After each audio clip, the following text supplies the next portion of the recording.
శ్రీమాత్రే నమః.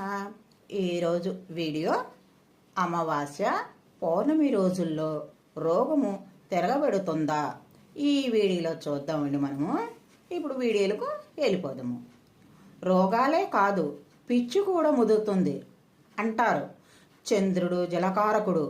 పౌర్ణమి నాడు సూర్యచంద్రులు భూమికి రెండు వైపులా ఒకే స్థాయి ఆకర్షణ కలిగి ఉంటారు. అలాగే అధిక శక్తి బలహీనము చంద్రునిలో ఆ 2 రోజులు ఉంటాయి. మన శరీరంలో కూడా నీరు ఉంటుంది. చంద్రుడు నీటి కారకుడు కాన విపరీతంగా ఆకర్షకుడు. అందువల్ల వ్యాధిగ్రస్తులు ఒకంత ఎక్కువ వేదనకు గురి అవుతారు.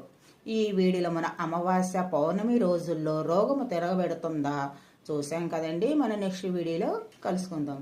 వీడియో నచ్చితే లైక్ చేయండి, షేర్ చేయండి, సబ్స్క్రైబ్ చేయండి. Thank you.